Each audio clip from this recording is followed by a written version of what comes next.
All right, welcome back, everyone, to the Nexus Gaming Series. Sorry once again for all the delays. Thank you all for sticking with it. We are getting into the draft now. Sky5 versus Team Happy Cloud. We did see a substitution, so Delta was just having a hard time staying connected, and so they decided to swap out Delta for Ferret here for this first game. F Ferret. So we're gonna see if we can get this game going. Fourth time's the charm, I believe. Fourth. Yeah, I mean, in terms of actually starting the draft, I believe this is the fourth. Yeah, this is actually the fourth starting the draft.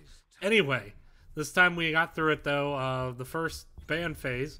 So it should be Zul, then Joanna Ming. And then we did not get the next two. Oh, no, we did. It was Falstad Garrosh. Those were the next two picks we got. So from there, the next bands to come in. And I like that Falstad pick. Offensive Gus could be useful to try to help Zul get a big Poison Nova off. Also, it's a way to deny disengage on the Garrosh and the Zul with a Mighty Gust. I like the pick. And globals are pretty valuable on this map, as side soak on this map is very important. The objective really doesn't ramp up in strength until very late into the game, and so side soak is extremely valuable. Rainer and Lucio banned out, not wanting to give up the speedy gun Garrosh Zalez? Gonzalez? Someone help me out here. I need to make like a portmanteau of Garrosh and Speedy Gonzalez. From there, Anna, Sonya. So you got the Anna Ming. Anna, we saw quite a bit last, on Friday night with PSLR against Beast, because PSLR broke out 2 games with Uther Anna. And the Anna certainly got a ton of value, especially with that nano boost. But if your team is disciplined and you don't wake up the sleeping targets, it's kind of like a mini Void Prison. You know, they're just out of the fight for a while, so it can be quite valuable. On the other hand, we got the Chromie, which is great burst follow up for the Garrosh, as well as the Malfurion, who's going to have the roots there. So I like this draft a lot out of Sky5. There's a lot of CC with that big Chromie follow-up, both on the Zul root and on the Garrosh stun combo Malf follow-up. But Tassadar, who made it all the way through the draft this far, is going to be the last pick. And I'll be honest, I like it. It is kind of double mage, yes, but I'm okay with that into the Zul. I think it will just... The poke could really prevent him from stepping up. But that said, if Zul does get up onto that backline, could do quite a tiddly bit of damage. So we'll see what happens here as we jump into this game. It is actually Ferret swapping onto the Li Ming, as going to be Galaxy Quest on Tassadar. All right. So double poke. They still have that auto attack burst potential with the Ming. Also, Ming potentially could go Leap here. Although Wrath of Berserker is always strong, Leap could really be useful to get onto that Chromie in the backline. On the other side, though, I really like Sky5's comp. So we'll see how it goes as we jump into this game. And on the left side, it's going to be Sky5. Let's go ahead and introduce them. Frank Jukes on Falstad, Apple Mike on Zul, Furl on the Chromie, Alan by default on Malfurion, and Crafty Devil on that Garrosh. And on the right side, Team Happy Cloud, the 3 seed. It's going to be F Ferret on Li Ming. Brett Michaels going to be on Sonya, which has always been a comfort. Sweet Buns on Joanna, which I would also say is a comfort. OJ Juice on Anna, and Galaxy Quest on Tess. Having seen Team Happy Cloud before, I can say that their Sonya and Joanna are quite top-notch. Not to say any other heroes aren't, like, good. I'm just going off what I remember being very powerful. As right out of the gate, we have a Tassadar being thrown behind enemy lines. Manages to escape the Zul route. Zul on the chase there. Now looking for Sonya. There's the Condemn. Chromie just doing an absolute ton of poke damage, though. Although Crafty Devil also took quite a bit. But so far, a good start in terms of wave clear from THC, as that was clearly their focus. They wanted to just get the wave and get out, not want to hang around, give Garrosh those pick opportunities. Joanna in the top lane, looks like Galaxy Quest going to head up to deal with that Zul. No, actually, just going to go ahead and rotate into the camp immediately with Ana, of course, that being the good call. As yet, Sky5 doesn't have anyone on their camp immediately, but Falstad heading that way. Falstad did go bribe, so we're going to want to keep an eye on his stacks as the game goes on. Obviously, too early to have any meaningful bribe stacks, but going to want to see how much that lightning damage gets stacked here. Sonya now up in the top, Sweet Buns here in the bottom. And Chromie just going to try to make Sweet Buns' life annoying. Speedy Health Screamy. Garidi Gunzorosh. You know what?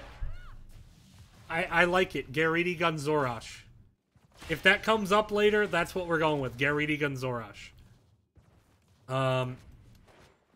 Both camps in the lane and neutralizing on the side of Sky5. And, you know, you actually want this. If the camp isn't going to get to your wall, you want it right in front of your towers so you have the safer clear.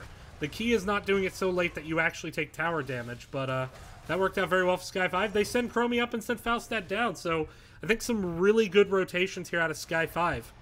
I'm liking this kind of dynamic laning situation they have, recognizing when they can rotate someone away, rotate them back in, and getting Falstad now into this bot lane, heading into the objective phase.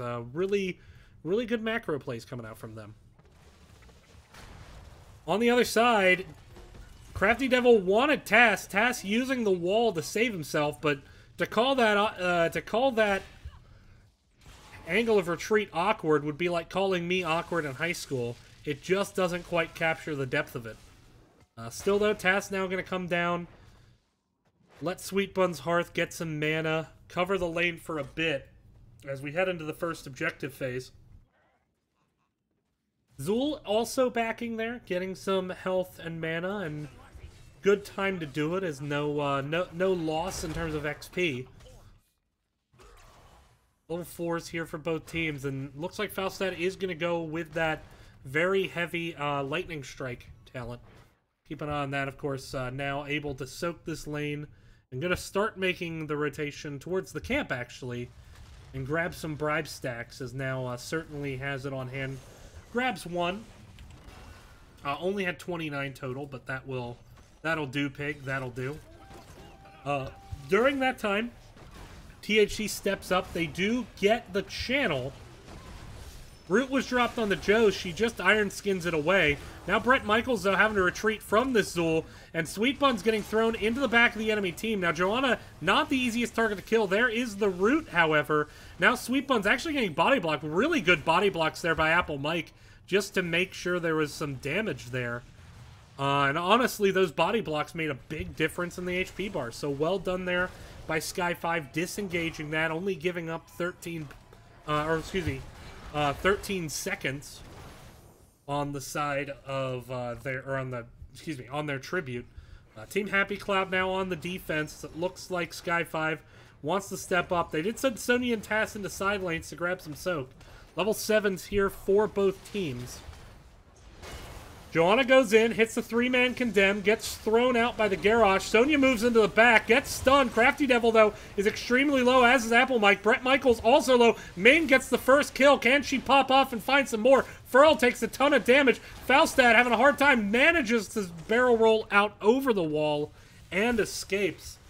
Great engage there. Great condemn by Sweet Buns, but I think it was just that a really good audible there by F. Ferret to say, you know what, I think the Garrosh is exposed. I know it looked like we wanted to get onto the Zul, but I see this target, and just kind of grabbed that isolated hero out, got the kill, and then with the reset pressure, managed his own Furl out with the damage, who did escape ultimately. But first kill of the game for Team Happy Cloud. Very even game though so far, all told. But now that XP lead starting to stack, and you know, you wouldn't necessarily expect that with Sky5 having the global. But that said, THC has really kind of maximized the amount of time that Sonya has been away soaking. And that has given them now about a half-level lead, a little bit less. Call it 45%, but either way, oh, big sleep dart might save Tass here. Tass is still incredibly low, and Tass, no, Apple Mike not able to get the finish. Now has to back up, has to watch out for the Li Ming damage. There's a condemn. Apple Mike at 300 health, should be okay for now. Will Crafty Devil get away? He uses the unstoppable. Good route there, my mouth. Buys some time for Crafty Devil get out. Health bars are a little bit low. Mouth trying to find some time to get some heals out. And oh my goodness, 0.1 seconds. The channel gets stopped. Wow, 0.1. This makes a backdoor with the Falstad a very legitimate strategy for Sky5 to break out here if they want to get that channel. And this is something that THC will need to adjust to. They are at a big disadvantage when the timer is just that low.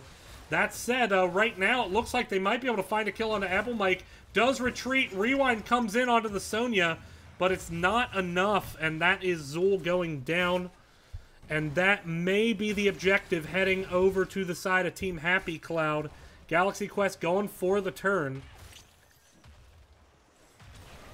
And Garrosh tries to throw the Sonya to stop the channel. But now 13 seconds. I heard a Falstad fly start up, but I think it got canceled.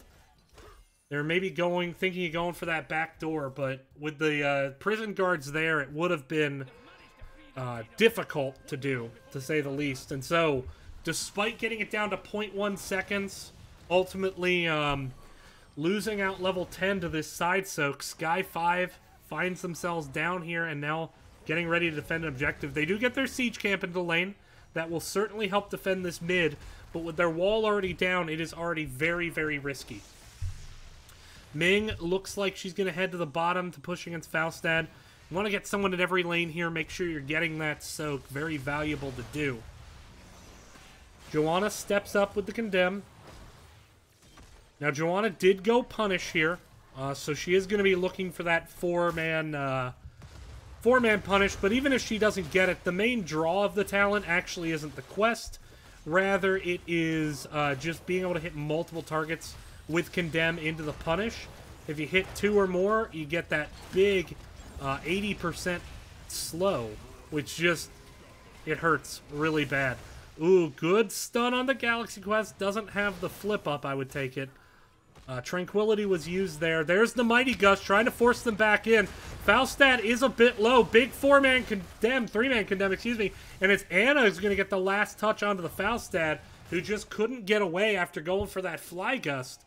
And now you have Sonya pushing in hard top. She does get the root, so backs up a bit, but gets some tower damage. Let's assess the damage here to Sky5 from that objective. Top wall is down. Mid fort, about half health. Bottom wall pretty much dead. There's a turret there, but not that much. But THC moving right away into their camp, and they already have level 13 here. So this level lead has expanded. Brett Michaels going to break out of the root with the Whirlwind. And I think it's supposed to be like McCallus, but all I can think when I see the name is Brett Michaels, and yes, I know that is the lead singer of Poison. And, you know what? That's my headcanon. The lead singer of Poison has decided to hang up the rock and roll career for a career as a Division A Heroes of the Storm NGS player. That makes sense to me. Big combo there. Root onto OJ Juice. They get the stun. They get the rewind onto Anna. Not needed as she does go down. And that is the first kill of the game for Sky5 here. Falstad now going to fly down, push that Li Ming back, get this soak. Let's take a look at stacks. Currently only 10% bonus damage on that lightning rod. Falstad not able to get as many stacks as maybe Sky5 would like here. But we'll see if we can see if he can get that number up. Meanwhile, Looks like they want to get a Sonya gank here. See if Sonya makes the aggressive rotation. Right now, she's still hanging top. Zul keeping vision. Joanna checking boss bot. Not making with Sky5 off the map, just trying to locate. Of course, they all have shown mid. Getting that last bit of soak. 13 here, and it's down to about a 2/3 of a level gap, 3/4 maybe. Also a deceased WWE wrestler. Maybe not. Maybe not. I don't know. It sounds like a wrestler's name. Maybe they're all three the same person, and we've just been living a lie all these years. There's the flip onto Joe. Iron Skin to get out. Li Ming is just going to stall this as long as she's given the opportunity to do so. I mean, they're going to have to pressure that Li Ming with some damage. But with the Ana there, Li Ming's just going to sit there and deny this pretty much all day. That said, with Joanna down now.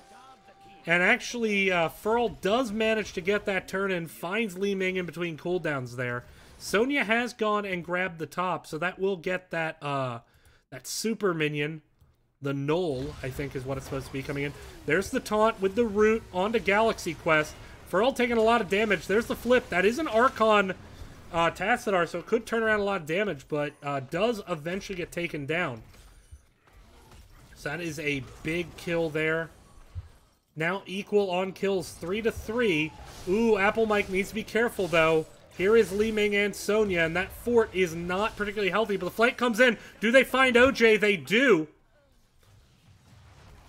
Unlike the Los Angeles judicial system, they were able to get OJ.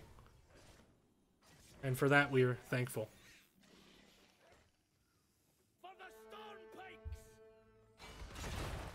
But with that, that joke is going to get me in trouble. Anyway. Looks like a big commit down here in the bottom. They're going to leave Falstad up in the top on the side of Sky5. They want this bottom fort. Presumably looking to set up some kind of boss play here. There's the rewind. Sweet Buns does not have the Iron Skin. Comes back. There's the root into the taunt. Root from Zul. And there you see that rewind combo. Able to blow up even a Joanna there. Without Ana to dish out the healing needed. Here we go now, pushing in to this bottom.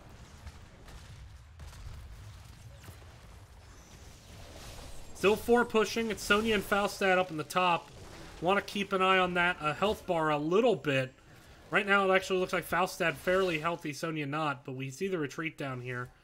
So Sonya did back up, but Falstad actually now going to work on cleaning up this mid lane. Let's do a stack check. 80 stacks. So ready for a full bribe. That will get him up to 25 bonus damage. Meanwhile, focusing bot, but now maybe thinking of walking up with this Null Hunter on the side of Sky5. I think they want to try to get a pick before they push boss. Although they are starting it now, but they're gonna have to break off this here. Ooh, Chromie getting stunned out. Actually, a little bit of a risky spot. Tasswall, kind of a shot in the dark, seeing maybe if they can isolate someone. But now Falstad has joined the fight. There's the root. They're looking for Joe. Iron Skin has been used. Falstad finds the corner. Gus gets them all knocked into the corner. Big stun. There's a root taunt. Li Ming is the first to go down, but how many more will? Rewind does bring the Joanna back, actually kind of helping her re-engage this. That said, Tassadar has gone down. Now the Poison Nova is going to come out and do some damage. The Ana Grenade at least going to push them back for a bit, but that should be Sky5 be able to grab this boss and possibly get it the first keep of the game here. So really good play in the mid game from Sky5. Now heading into the late game. They were down actually more than a level at one point, but they've got the last 7 kills. And that has boded well for them. Joe is going to look to be disruptive, but there's not really much she can do here other than maybe get a Blessed Shield into a boss stun. That said, she is going to go for this, and the rest of the team comes down. They might have found Michael back out of position, but that said, surviving off those curse strikes with the self-sustain, the rewind comes out, but the time trap actually disrupts the rewind, and it's actually going to make it to where Sonya can't go back in and Whirlwind to heal. Now Sweet Bun's going to have the hard time escaping. Root comes out, Iron Skin not there. There's the Zul Root. Now the Iron Skin comes out. Fly Gust coming in, hits 3, gets onto OJ Juice. Can they get the kill? Frank is going to be the first to go down, but it does net 2 kills. However, Garrosh gets turned around on as well. And now Li Ming is popping off. She finds 1. Bret Michaels finds another, and there's a 5-man team wipe, turning that around in a big way on the side of THC. Now, they do have a boss pushing down their bottom keep, but Li Ming absolutely popping off there. Getting that first kill onto the Falstad and turning that around hard. It was a good engage, I thought, but just kind of stuck in that choke point. Not able to get everyone around into attack position. And then Li Ming just starts peeling them off one at a time. Bret Michaels, of course, getting that flank kill as well.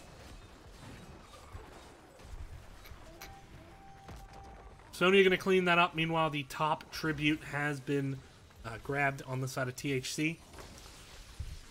And their death timer is a little bit shorter, as their deaths came when they were at level 18 rather than level 19.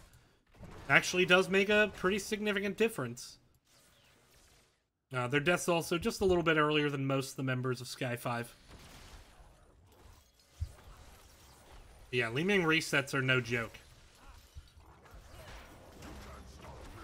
Garrosh goes in, trying to buy space for his team to get the stall channel. Ton of damage, though, comes in on the Furl and a Crafty Devil. There is the big Poison Nova, though, and that might turn this around. Li Ming has gone down, but Zul has dropped as well. And now the big Gus comes in and actually secures the kill onto Joe, and with the health bar so low, can they get another? Falstad not, or Malfurion not quite able to hit that route. Falstad comes in, he's looking to re-engage this, tries to get onto the Tassadar. Tassadar is in Archon form, chunking out a ton of damage, but finally goes down. So they do get 3 kills. That will certainly neuter this objective phase rather considerably, especially with that big staggered kill onto the Tassadar. That should make this cleanup a lot easier. And bottom lane, looks like that's where we're going to see a focus from THC, but not going to be able to do too much here, all told, as given how far back this is. They might be able to get that fort. In fact, I think they will be able to get that fort. But that said, they don't really have any siege damage here to follow up, because all the siege damage is dead.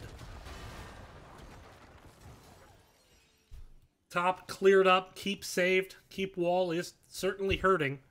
Mid is very healthy, though. And so with that, back to fairly even at this point, all told. This is a very even game at the moment. Neither team has a keep yet. The only real advantage is a fort in the mid on the side of THC, who is now looking like they might make a play for this boss. They have blown Wrath of the Berserker. Falstad, if he can get up here in time, has the Mighty Gust available. That is just a fantastic boss control too. I love where Joanna's positioned, though, as she can certainly turn around with a Bless Shield. Actually just use Bless Shield, so Falstad can get behind with the Mighty Gust. Could be a boss steal. Rewind comes in onto Sweet Bun. Sonya now a little bit isolated. OJ going to be able to heal up Li Ming. The boss has leashed in the meantime. Meanwhile, the Firebat camp pushing in the mid.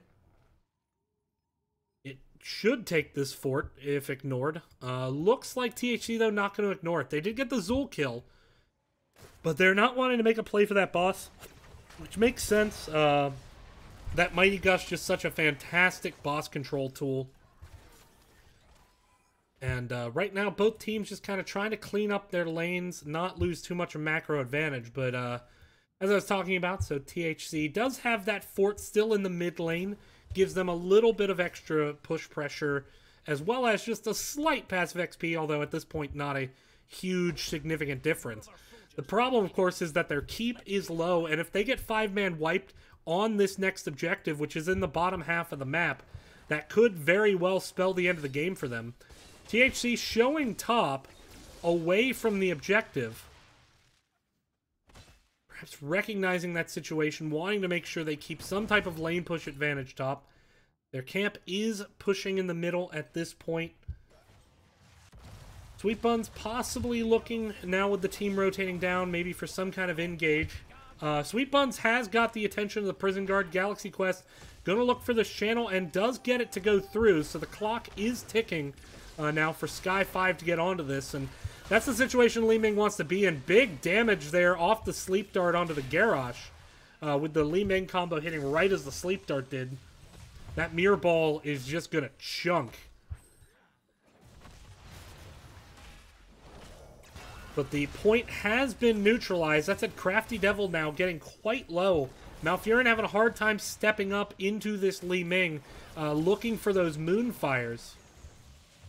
Trying to just keep Garrosh a little bit healthier. That said, Unstoppable now has to be used. Zul looked for the flank and found a Sonya. There's the rewind looking for the Joe. She does have the Iron Skin, so the ultimate is down now. 5v5 fight still ongoing here. Now here comes the big engage, and Garrosh gets stunned off the Ancient Spear, and Li Ming was just right there for the blow-up. That said, health bar's falling the other way. Joanna going to be the next to fall. Big Poison Nova now, but Zul has gone down. So it is a 3v4. There's a big spear onto the Sonya. Sonya and Chromie going to trade out with each other here. Accidentally clicked on Falstad at that point to come on the bottom of the screen. But that said, 2 for 4 at that point. Li Ming just getting these resets, and that has been the big factor in this game. Let me go ahead and clear the bottom of my screen here. Li Ming trying to 1v1 Falstad IRL, bro. Falstad just trying to buy time. Danger pings coming in. The point has been channeled, though, so progress has been stopped, but that Sleep Dart sealed the fate. At that point, there's nothing Falstad can do except wait for the Li Ming combo. And now, with Falstad down, that is going to make this defense of this objective that much harder for the members of Sky5. Garrosh can only really sit in base right now. There's nothing able to be done on the map with 4v2 situation, needing to just wait for DPS. So, here we go. Third objective. I believe this was the third objective, and I believe every objective has been won by Team Happy Cloud. That said, keep in mind, Team Happy Cloud, they did lose their keep in the bottom. They did lose their fort in the mid. So, this is not GG by a long stretch. And given that bottom lane is pushed in so far, top lane fairly neutral, this will make it to where they can kind of attack this one lane at a time on the side of Sky5. Certainly, though, they want to get their Falstad back up and maybe look for some type of aggressive Gust play. As when they've been able to get that, it has generally worked. But I gotta think they're needing to start focusing onto that Li Ming. And it looked like Garrosh wanted to do just that, barely missing the Earthshaker to get the stun and maybe look for some kind of flip there. The Mercenary camp has been cleaned in the mid, but you do see THC still hanging around, looking for that opportunity, looking for that pick. But now they're going to rotate down. As the snow is falling, the shields are building, and it feels like Christmas is in the air. Jingle bells, this mechanic sucks. Why the fuck's it in the game? Fuck those fucking fucks. Alright. Just wanted to sing a song to express how I feel. Big engage there on Apple Mic, and he's just hands off keyboard, CC'd forever. Now Crafty Devil is low, got the flip onto Joe into the root, and now the rewind brings Bet Rankles back under the keep, but they just don't have the follow-up damage now without the Zul. And Zul just hands off keyboard, had nothing to do there. The top mercenary camp has been cleaned up. However, top keep and mid keep are still standing. So it's going to be very, very difficult for THC to end here, even with the 4v5. And so they are going to back up, but you got to think they're going to look immediately at this bottom boss. You have the Falstad Gust, but he's going to need people there ready to cap the point. And the boss has been started. And certainly not going to get there in time. It looks like they might be looking at counter-pushing a boss, trying to grab it real quick. But that said, I mean, you know, you're going against the Sonya and an Archon. That's going to burn the boss down substantially quicker than you are. Just trying to make something happen here. They need to get the boss and B very quickly, as this boss is actually the enemy team is leading the boss and going straight onto the core. They recognize, hey, they're probably on top, boss. You know, we're just going to get some damage in. The backs start coming. Currently, the core has 40 armor. Zul has a big Poison Nova. That will zone out Sonya. Sonya gets the bulk of damage. There's the Bless Shield. Sonya, though, having to back up. Falstad looking for the Fly Gust aggressively. Does get stunned out by the boss, though, with the Joanna right on top. But they get everyone into the corner. There's a big 4-man taunt there. Joanna has gone down. Crafty Devil barely gets out of there. Good clutch heal by Allen by default. Now Apple Mike, who walked in looking for some follow-up kill off that. They didn't get any kills off the taunt, but the Joanna going down is going to be enough to save this core, at least you would think. It's down to 15k. Yeah, it's going to easily survive, and this core does regen. Meanwhile, THC immediately has to turn their attention back to their own keep. Can they save this? Keeps on the side of Sky5 are very low. Frank Jukes gets another couple taunts in. Let's take a gander. 55% bonus damage. That is no joke. He is going to start... I mean, he already did. You saw him light up the Joanna, but that extra 15% making even more a difference. And now Sky5 with a chance to take their first objective. They do have the point channeling. 40 seconds to go. Joe up in 5. No rush on the side of THC. They're letting the boss just feed onto the core here. As, you know, the core again will regen. So whoever wins this next objective, you think, has a very, very, very high probability to win the game. Especially on the side, if Sky5 can get this, or even just get kills, the enemy core is already down to only 20 armor.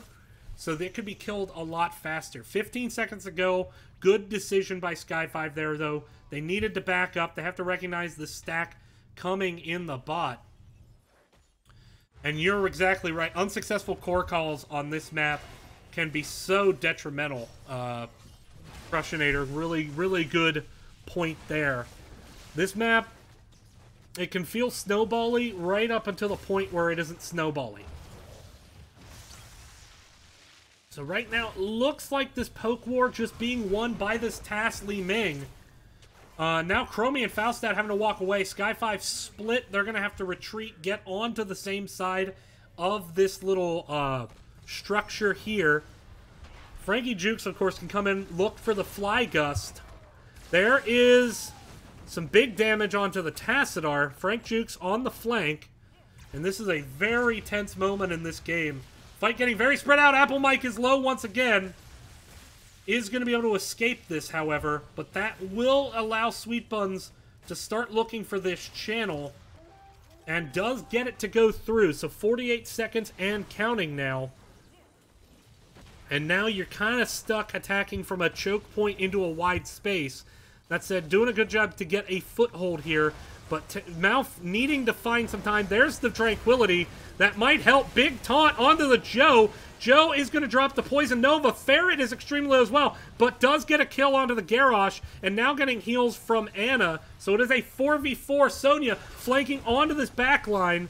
Now at about half health, Apple Mike looking for the flank. There's the Whirlwind. Root comes in. Shield is there, though, for Sonya. Li Ming chunking out a ton of damage. Apple Mike now cut off by the Task Wall. Is he going to be able to get out of this? I think he is. Brett Michaels comes back in with a spear. Does find the kill. Root comes in. Sonya goes down, but Tassadar gets the finish onto the Falstad. 3v2 at this point. It is Malfury and Chromie versus Tassadar, Li Ming, Anna, and my money is on the triple. Can they at least stall? They have the double channel going. Li Ming does get it to go through. Allen, by default, actually needing to back up out of that Archon there. Garrosh in the penalty box for another 15, and the objective will be capped in that time.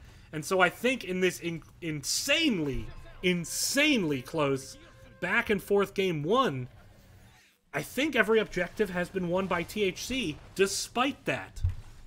And it just shows, I mean, I've liked Sky5's macro. I've liked how they've managed to make plays happen. You know, they've earned a lot of their macro the hard way, but it just feels like every time they're about to clutch out that objective, just one person kind of gets picked from this double poke. And at that point, things just start to get very difficult to win the objective. I think if Sky5 had won a single objective, they probably could have ended the game by now.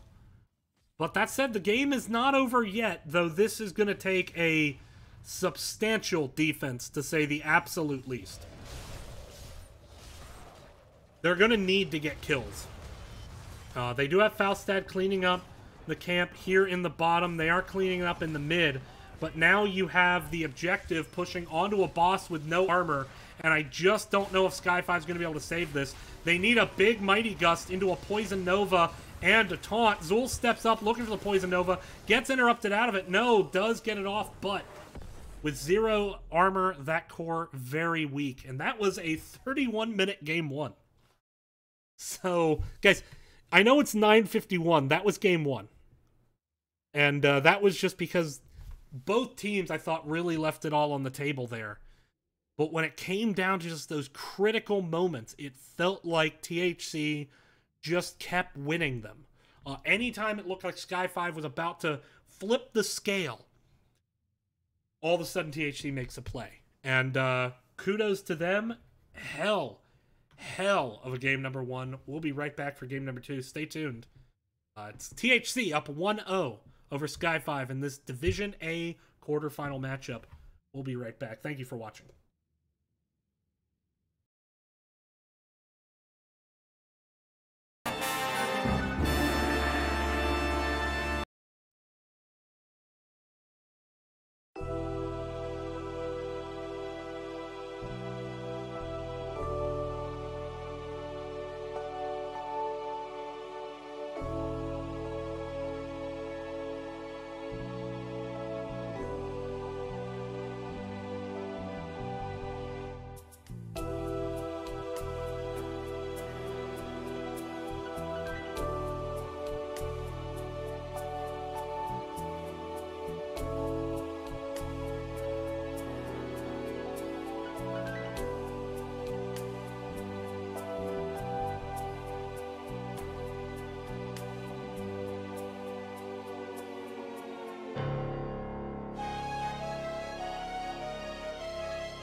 All right, welcome back, everyone.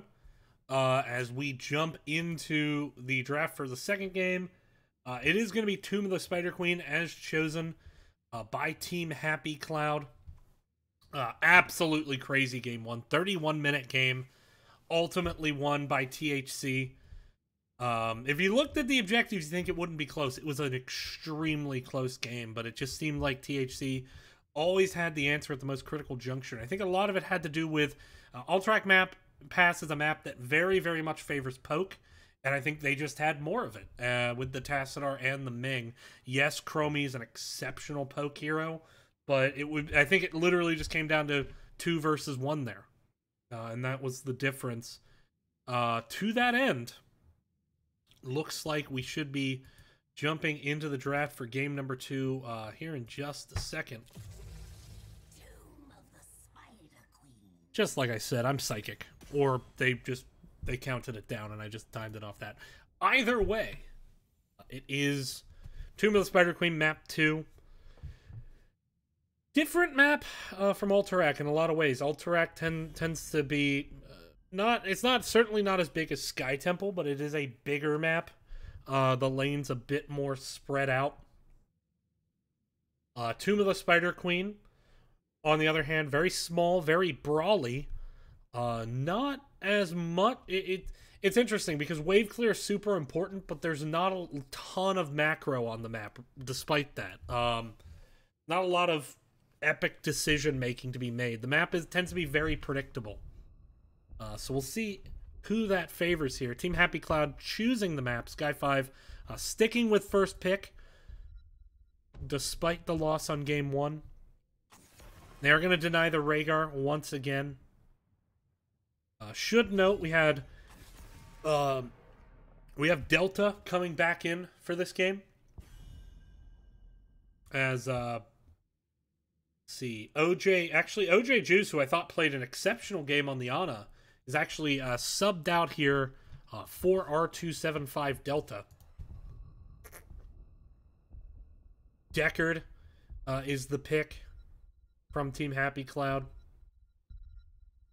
for the ban. Same bans as last time so far. Zool getting banned out this time by Sky5, so they still put a lot of priority onto that hero. First picking it and banning it there, despite, I would say for other teams it has fallen much further down the list, but they wanted to get onto the Joanna here. And that makes sense. If Joanna's available, this is an exceptional map for Joanna. Able to just hold on to gems, really good in the wave clear, really good at leading the rotations. On the other side, it's going to be Cassia banned out. Tassadar picked up by Galaxy Quest right away. ETC going to get grabbed, given the tank choke, wanting to get their tank quick. ETC and Joe certainly widely regarded as the 2 best at the moment. And of course, Tassadar just very, very strong on this map at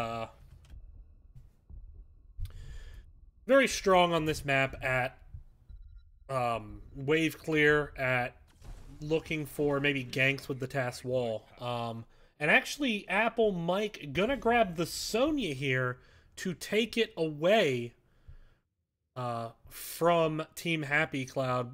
Brett Michaels, very, very strong on the hero. Again, I'm pretty sure it's actually Brett McCallis, but I can't make myself say that without thinking about it. And so I apologize for being a shitty caster. I hope you can all forgive me for that. But Monk gonna be the well, I don't think that's the healer pick. Frank does play Monk a bit, if I recall correctly. Let me see if I can pull up some stats here on the fly. Let's see.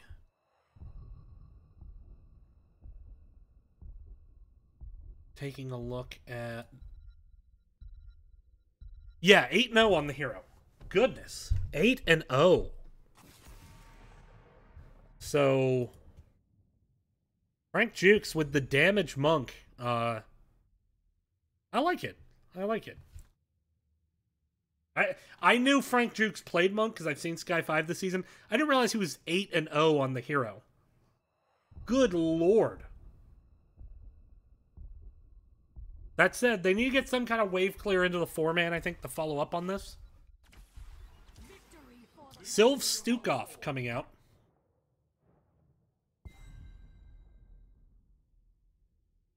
Let's see. The Stukov, good AoE healing, good follow-up onto the ETC with root combos post 13.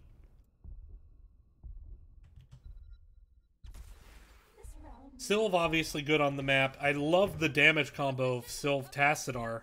And we do have a white main coming out here as the main healer with the Li Ming.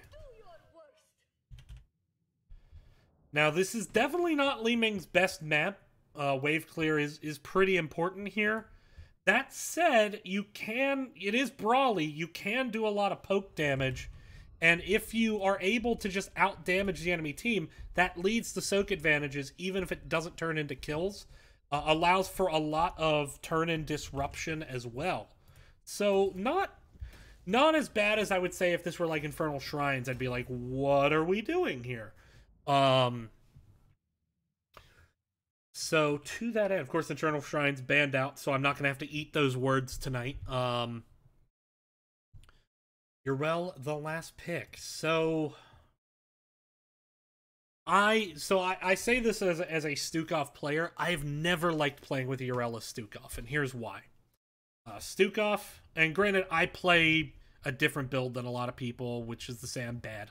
But I really like to go for the W build into root combos, and it's very hard to hit that with Yrel, just knocking everyone about willy-nilly like. But we'll see if that happens this game as we move into it. It is going to be, excuse me, forgot what my hotkey was.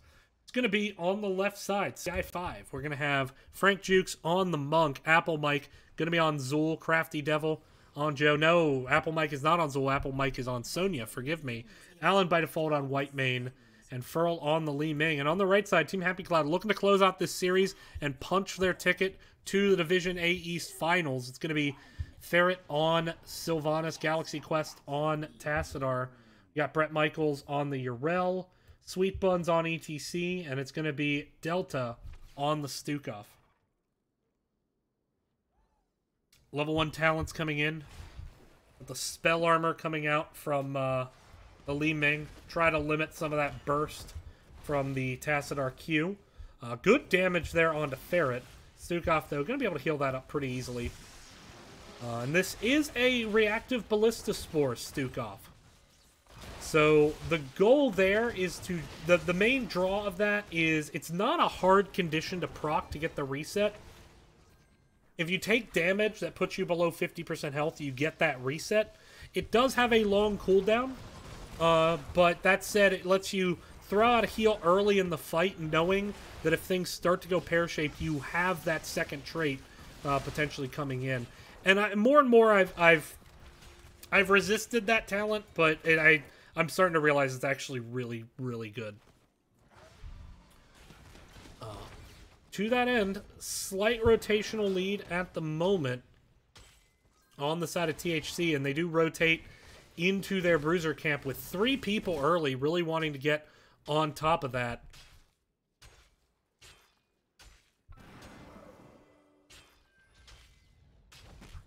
Meanwhile, Ming, Monk clearing up this bot lane. This is an Iron Fist Monk, as expected. Primarily going to want to look for those blow-ups later on, especially post-16 if we see the Way of 1,000 Fists or Way of 100 Fists. It's some number of fists. It is more fists than the typical person has by a substantial ratio. Maybe it's the 24 fists. I don't know. But the point is, it's a lot of fisting.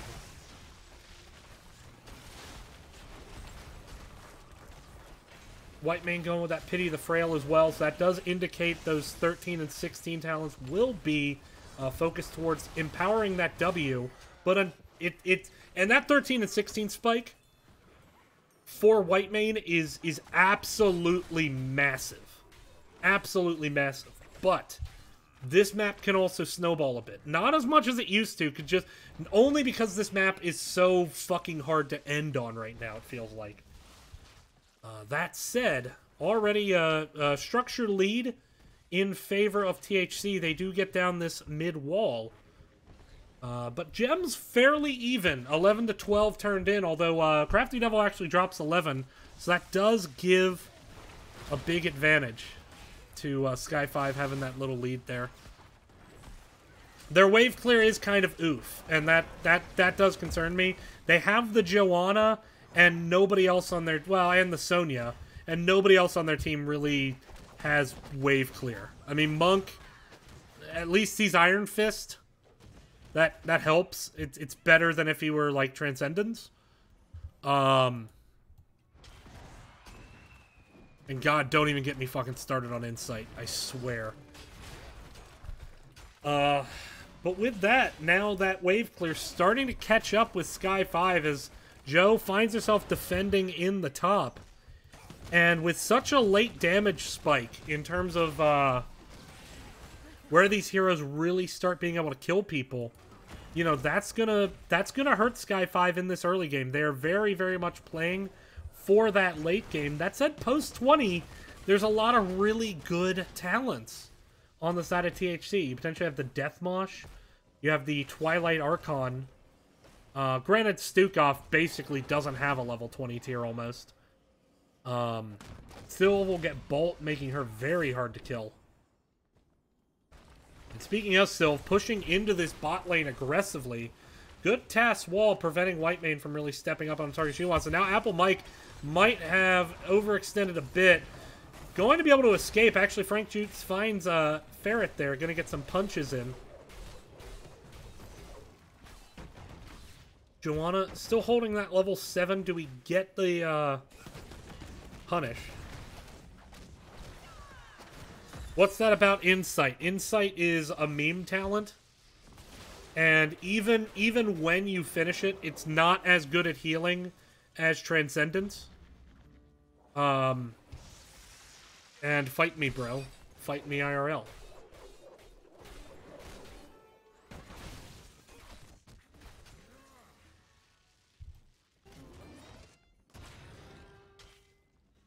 I also play Healer Monk. I don't really get to play Damage Monk very often.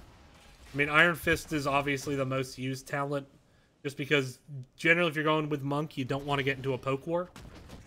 And so you want to get those quick kills, and we're actually seeing an attempt to do that to Sweet Buns here, get some damage out. Crafty Devil only need to drop 3 gems. Crafty has 13.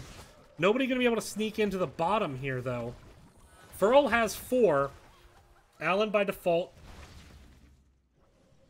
Kind of 1v1ing Urel there, but Urel is just not going to let Furl turn in, and Frank Juke's actually a bit low. Tass and ETC were not going to let Crafty turn in. And right now, actually, it looks like THC, kind of like we saw in the last game, here before these level 10s, they start to, Ooh, Alan by default is a bit low and not going anywhere. Down.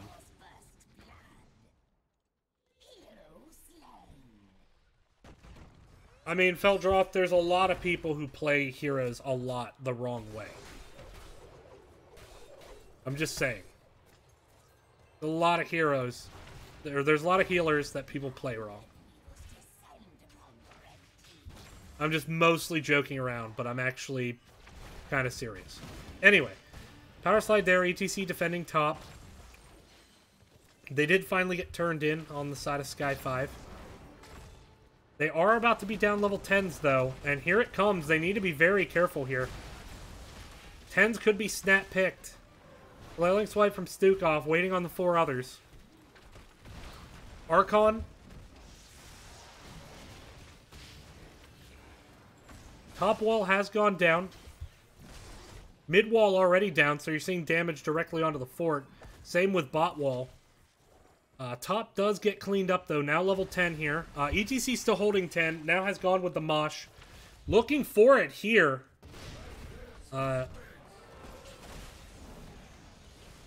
Ming has not picked a 10 yet. ETC steps in. Cleanse comes in on the Crafty Devil. You got to assume it's Wave of Force, and it is. Leap from the Sonya, Blessed Shield, 7-sided Strike, and Divine Reckoning, which is a talent I love for White Mane. Mid fort still standing, but only just. Sky5 may look to pick that off to try to get some passive XP and help start bring back some of this XP gap. Maybe turn it the other way, see if they can find 13 before THC. Yrel dives in the back line looking for Furl. Tass steps up for the wall, doesn't find it, gets chunked out a bit by Frank Jukes. But now an immediate drop to summon the Web Weavers for THC. 4v4 here in the middle.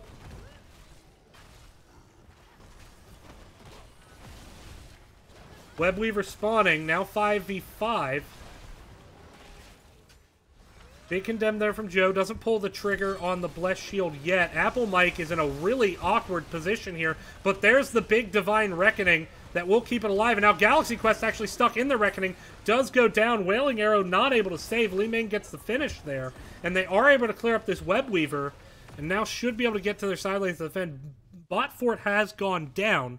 Top Fort, however, can certainly be saved here. That said, they have not given up on this mid lane yet on the side of THC. Big Ancient Spear comes in, knocked back onto Apple Mike. And Stukov, extremely low mana, gonna need to back off and tap. Probably a good time to do it, as they're not really gonna be able to push with this objective.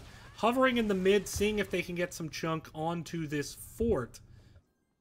But I got a couple globes. Can stay in for a bit. At least wants to drop those 19 gems. Both teams have a chance to get the turn here. Math's a little bit easier on the side of THC. There's the Blessed Shield. They're going in, but numbers don't favor them at the moment. They did not get that burst onto the Stukov yet, but now they do. They blow the leap. 7-sided comes in as well. Does some good damage to the ETC. That is a big pickoff onto Stukov. Gems were picked up by ETC, so not really a big loss there. Right now only 3-1 in kills, and double support games do be like that sometimes. Apple Mike gets 23 gems turned in, almost at 24, but that wouldn't have been good caster math. 23 gems turned in, and they are going to focus this top, and with the lane already pushed up, they could potentially get a lot of value here. You got to think they want the keep wall, especially if they can get this fort this early. Need to watch for the Mosh, of course. Always a threat, that Mosh. Especially if they can sync it up with a Wailing Arrow onto the Ming. Stukov root onto Apple Mike. 7-sided, ETC manages to power slide out. Now a little bit of an awkward situation here for Sky5. Wailing Arrow comes out onto the Joe. They don't get the blow-up, however. Iron Skin used, so Joe going to be able to escape that. Frank Jukes kind of in an awkward position. Power slide gets interrupted by the Condemn. Frank Jukes is still alive and actually manages to get out of that. There's a great Condemn there by Crafty Devil to interrupt that power slide, and it absolutely saved Frank Jukes' life, you have to imagine. Meanwhile, the mid fort has gone down to this unattended Web Weaver, and it looks like Sky5 now about to turn their attention to the bot fort and look to really start stacking that passive XP in their favor. I need to get some water after this game. I am thirst stuttering. My mouth is dry, and so I keep messing up words. But with that, Brett Michaels hovering around. Gonna get seen here. Has the Ardent Defender, certainly doesn't want to use it if unneeded. 97 gems in the hands of THC.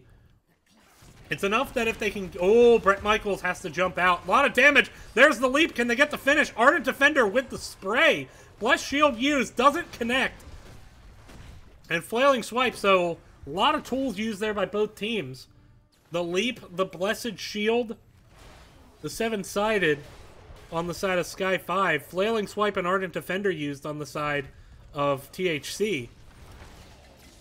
But given that those are generally shorter cooldowns and Ardent Defender is a full 2 minutes, I think Sky5 will take that trade.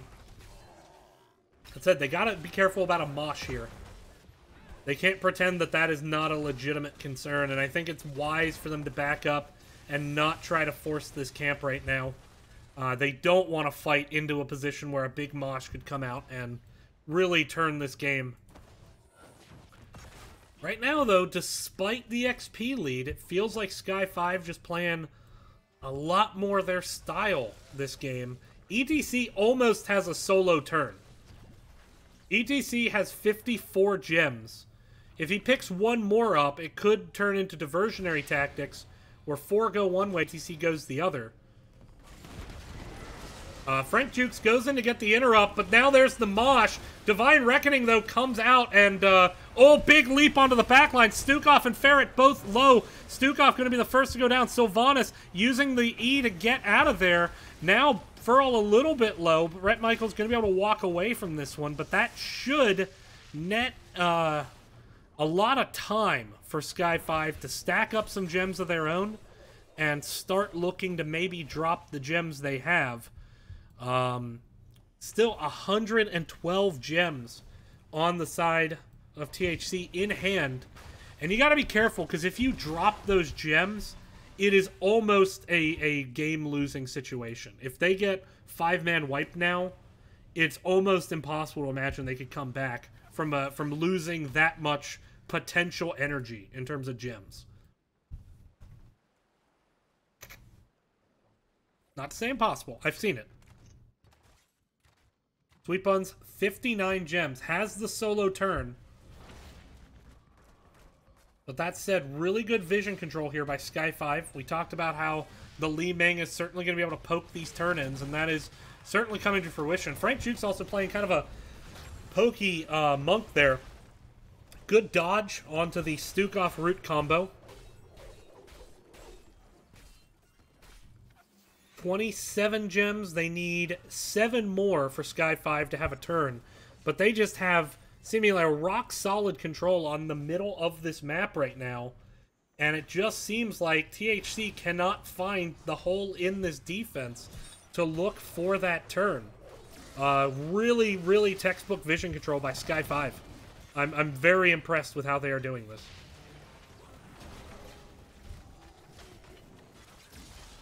Bruiser Camp gets cleaned up. They need 1 more gem for Sky5 to be able to have a turn. Now it looks like THC, they want to commit. They go for the power slide onto Monk. Durell goes into the back line. There's the task wall. Bless Shield comes in. They're looking for the ETC. 7-sided strike doesn't connect, but Li Ming and Joanna do. And that is a big kill. 5th kill for Sky5. They are looking for another. Can they find it? Apple Mike going to be able to drop back and get this turn. And this will be the 3rd straight web weaver. Or no, THC got the 2nd web weaver phase. So this will be, though, the 3rd of 4 web weavers for Sky5 and a boss. As with this Monk and this Ming, they will be able to burn this boss down fairly quickly, even more so once Sonya gets here. So this focus very heavy into the top lane. You got a lot of Archer minions ready to go. And it's going to work out that this minion wave's here. Buys them time to step up, pair up with it. Maybe even let the boss sync up with this wave a little. As the web weaver is now about to come down. Focus, of course, here into this top lane, which is the strongest lane on the map for ending. 18-18, but 5-1 in kills. Looking for the first keep of the game is Sky5. ETC trying to defend. Bless Shield came out there, I believe. Didn't really find any value, and Joanna kind of caught out in a no man's land there, taking tower shots. Does go down. Now Urel trying to set up a re-engage here. Diving very deep for this. But that said, the keep has gone down, and this boss still fairly healthy, so they are going to have to clean this up in order to avoid losing any permanent damage onto the core. On the other side, Urel trying to clean up this mid web weaver. Focus here on the bottom by Apple Mike and company. They will at least try to get this wall, but they start to back up now with the web weavers down. 7% permanent damage, though, onto the core. Immediate rotation down here into the Siege Giants. But that said, with Joe down for 4 seconds, And Brett Michaels getting a big turn in here. Now 66 still in hand. Brett Michaels has a second turn in by themselves. And that is a big advantage here. As once your web weavers start to get low, you can just send your L back to drop and keep the aggression coming. Sky5 going to need to find some way to deny some of these gems. As this is what happens. If you keep the gems in the enemy hands a long time, that's great. But eventually you want them to die and the gems to be denied. And if they're not, that pendulum can swing back very, very hard the other direction. And we'll see if that happens here or if Sky5 has the answer. THC really wanting this fight into the mid lane. Webweaver bot is already down to about half health just from aging. As the spiders on this map age, they lose health over time. Urel looking for the big engage, doesn't find it. Fort does go down. Monk, Sonya going to try to clean up this top fort. Looks like THC not interested in defending it. They want to really keep their attention here with this spell armor minion camp. Try to get some value with the Sylve shutting these towers down. It looks like they're about to get the towers. They do, with that help of that Archon. And they want to keep pushing up. It almost looks like they really want this keep. There's the seven-sided. Great dodge. Oh, the dodges from Frank Jukes. Living up to the name. The seven-sided to dodge a power slide. The immediate radiant dash out to dodge the solo mosh attempt. And that is a huge cooldown loss. And now ETC caught in by the Judgment Day. Does manage to power slide out. Sonya comes in. Air Crater looking for this engage. Urel trying to disengage it. Now Apple Mike extremely low, but still looking like he will get out of there. Brett Michaels trying to get the finish. Now Frank Jukes jumps in, and they do get Apple Mike out. Apple Mike desperately wanted that, but just was a little bit too far ahead of the team. But now you got to think, there is not just a potential for a double turn-in, but nay, a triple turn-in, as there are still 69 gems in hand, heyo, for the side of THC. And if they manage to hold on to those, they could get, after this turn-in here, yet another turn-in. That's what we talked about. Now the pendulum goes the other way. There's the big leap. Flailing swipe used. Knocks Sonya out of her own crater. Sonya goes back in. Seven-sided. Ooh, good job by Sweet Buns helping to split that damage. Frank Jukes barely dodging the... actually, no. Li Ming's on the same team, so not an issue. So no real kills there. And seven-sided, a short enough cooldown. Actually, we do see the 11-sided strike coming out now. At the level 20 as well. So actually 5 ult upgrades from Sky5. On the other hand, we have the Death Mosh, we have the extra Flailing Swipe, the Twilight Archon, the Wailing Arrow upgrade, actually, as opposed to Bolt of the Storm. We'll see if that big silence can get value. They want this top keep. They do get the Sylvanas to silence it. That said, this Web Weaver is extremely low already. Meanwhile, though, the core is under attack. Leap comes in. The keeps have just started falling apart here for Sky5. They desperately want this kill. They get a big seven-sided, and that kills Tassadar. And that will at least buy them time. But that said, another turn-in ready on the side of THC. And Urel is going to be able to get out of there. That is 23% of their core with permanent damage. And there's another turn-in. That is 3 back-to-back-to-back rapid-fire turn-ins. And now with the lanes already pushed in, this is looking rough for Sky5. They've been able to find the kills, but their wave clear just hasn't been there this game. Are they going to look to end? I think they're saying, look, cry havoc and let slip the hogs of war. And they are going to go for this core. And we have the backs coming in from ETC and Sylve. Stukov going to back as well. They turn their attention to the core. The shield is about to go down. They do have the Sonya. The shield is down. It's taking permanent damage now. There's a Mosh, but a cleanse out there. On to Furl. Be able to turn their attention back to the core. The core on the other side is down to 40%, though. This is a race, and it is so close. Playoff hopes are on the line. 23 to 18, 11 to 13, 9, 7, 5, 1. Who won? It is going to be THC. THC wins by 1% onto the core. My goodness. And an absolutely epic end to this game. But THC does it. They win. And they punch their ticket. Let's go ahead and update the score. They punch their ticket to the Division A East Finals, the semifinals for Division A, where they will face Parsley, Snag, Rosemary, and Line, aka PSRL, as the 3 seed. Wow. That was insane. Absolutely insane. Whew. We're gonna see. We're gonna see if we can do a post-game interview. Oh wow. We'll be right back. Stay tuned.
All right, welcome back, everyone. DB Smiley here after that very, very epic 2-game series. It's a lot closer than the final score is going to indicate. I am joined by Brett and Sweet Buns of the victorious THC. And Brett, I'm going to apologize. I called you Brett Michaels like 100 times tonight. It is Brett Michaels. I mean, it was a misspelling. I left it because I thought it was funny. But okay, fair enough. Because I know the thing is, I know that in Discord it's Brett Michaels rules. But I sometimes I keep thinking it's supposed to be like Brett McCullough. Michaelis. It's I don't know, French or something. Yeah. But with that, obviously, a big series there as I can hear Sweet Buns just furiously typing away after that series. The game's over. You don't need to match keyboards anymore. No, good. But with that, Brett, you want to kind of take us into your mindset heading into this series, what your hopes and expectations were? Yeah, I mean, Sky5 is a really good team. I think we've done NGS for the last like 3 or 4 seasons now, and I don't think we've ever beat them before. So it feels pretty good to finally take a game or take a match off them in the semis, no less. Definitely did our homework on this team. And I mean, they show that they're super good, and those were incredibly close games. Both of them were really really insane. Yeah, game 1 was a 31-minute game. Grind. Sweet Buns, I'll throw this one to you. What does it take to kind of keep sharp in that 31 minutes, given how long it is, given how tense it gets? Walk me through what the team was like later in the game. I don't believe the comms changed at all in terms of like the amount of energy we're having. After all, there was plenty of like backs and forths, enough to keep us on our toes.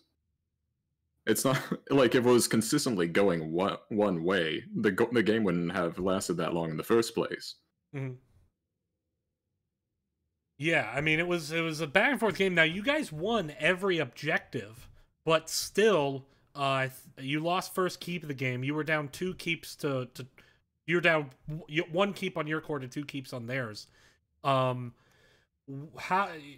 So obviously, winning the objectives was a big part for you guys in order to ultimately pull that game out.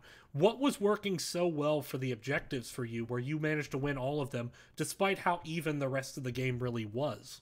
And either of you can Simply take that. put, Okay, good. as every single fight boiled down to a poke war when all 5 people were committed, if it wasn't full out poke war, we were just sending Sonya out, and we could afford to have the extra clear around. And we had the greedier backline. We had Ana Tacit Arming. They just had Chromie doing their poke for them. While Chromie did get a lot more value than I might have anticipated, as well as like adding to the engage if we ever send Sonya out for them to lock someone down. We ended up just outvaluing them in numbers in the end. Yeah. I mean, 160k on Chromie is no joke. It's a lot of damage. I think that's what it was. It was, yeah. I mean, the game ultimately very close, but you guys clutch out that last objective. First objective was actually crazy. Don't know if we can even remember it. That clutch a series ago. 0.1 second. What were comms like there? I'm just curious on that. The game 2 ending? Oh no, game 1. The first objective, the 0.1 second. The 0.1 second is me smashing my right clicker like it's a Mario Party game. All right. Well done, and I don't want to play you in Mario Party. You would probably win. Game 2, so they broke out. They broke out the Frank Jukes Karazim was 8-0 on the hero heading into this series. 8-0, which I knew he had been playing the hero a lot, but like when I ran that stat, I'm like, holy shit, 8-0. Yeah, that's insane. What did it take to beat that? And first walk me through how hard it is to play against, and then second tell me what did it take to beat that, I guess. It's really annoying because I mean they like to, I mean, by playing them a number of times and like kind of going back and doing our homework, they play a lot of poke comps and just use like Monk as a finisher. And yeah, it's really annoying to play against. He puts a lot of pressure on, and if it's like they with a Joe engage and 7-sided, they can just blow up a tank. I mean, their whole like their 3 core heroes in like almost all their games were that Deckard, Ming, and Joe. So we just figured if we could break that up as much as we could, like that's why we took an early Li Ming pick on game 1. And then we kind of let Li Ming slide on Tomb of the Spider Queen because Spider Queen. Yeah, we were hoping to play them. They like a lot of double support, and like we were anticipating them to play that that Monk, so playing bigger maps where we can prioritize macro or things where we can emphasize. Or just send massive waves at them for Monk to punch one by one. Right. All right. Well, with that, obviously now we need to talk about the end of that game there. So you guys obviously had difficulty turning in throughout the mid game. Sky5 really controlled the center of the map, but once you got your opportunity, you know, I talked about during the game, that pendulum swung back extremely hard. You got a turn in and he pushed, and then a turn in, and then you got keeps, and then a turn in, and then the game was going to end one way or another. What were you anticipating the backdoor? Were you caught off guard by it? What was comms like at that point? I think we were. I definitely wasn't anticipating the backdoor myself. I really should have, but I was swept away in the moment of getting that 3rd turn in a row. And I guess what was. So you guys had to make a decision. Are you going to push? Are you going to defend? It looked like you committed a lot to the defense there, although admittedly it was so hectic I was having a hard time counting heroes. What ultimately do you think was the big difference there that gave you that 1%? Because the game really was that close. What would you most attribute that last fight to? Like, if any... Well, part of the 1% on their end was them cleansing the mosh pit. Even though I finally got Ming in my mosh. I was looking for it all game, of course. It was a great cleanse. It was an excellent cleanse.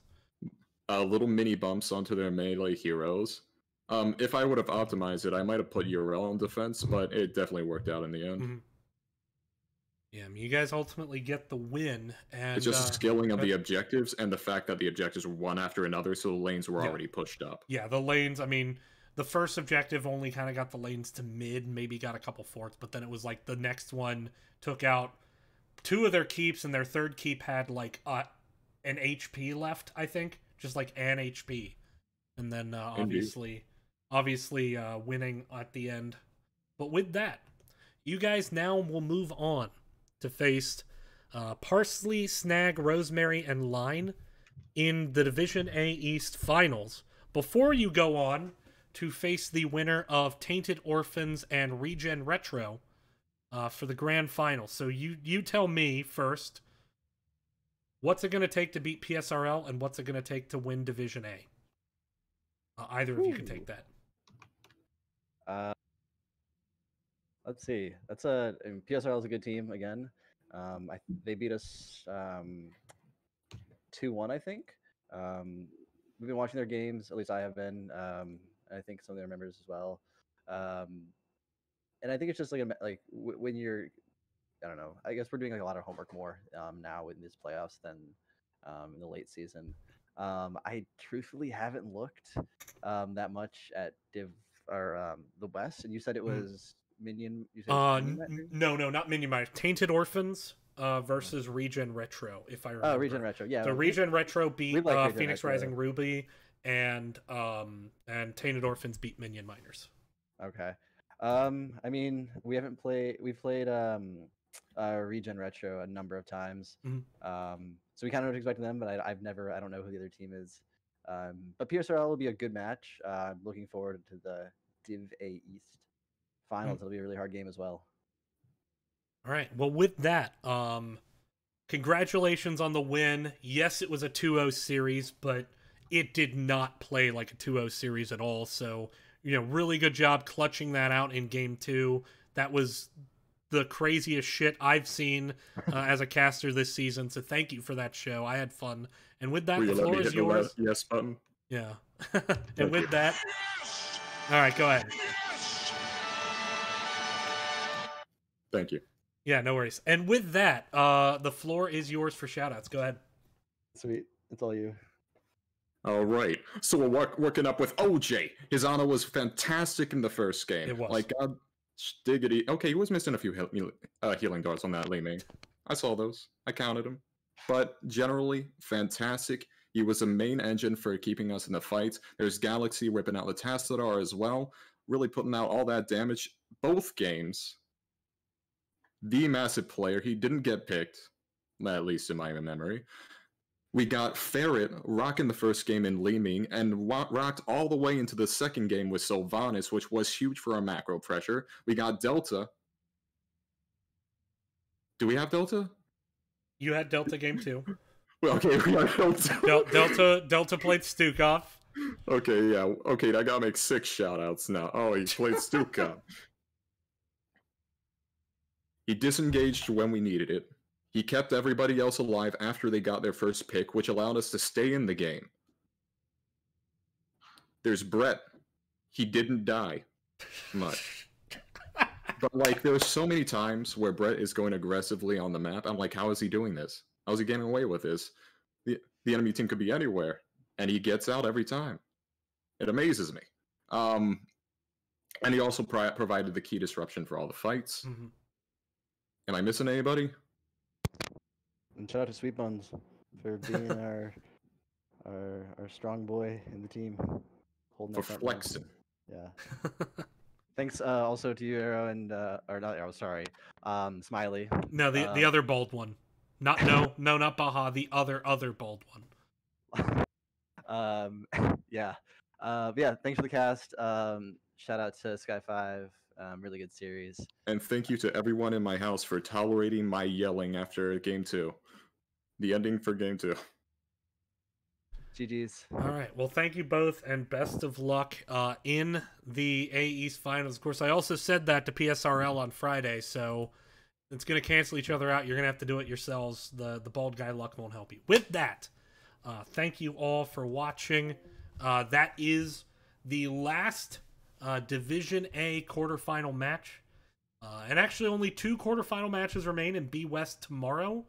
There's one at 10 Eastern and one at midnight, 2 hours after that. So I guess technically that's on Wednesday, but you think of it as Monday night. And then from there, it is nothing but Coastal Finals and Grand Finals. And we hope you stay tuned as we wind down NGS Season 9. It has been a terrific season, but I think the best is still yet to come. We'll see you then. Take care and good night.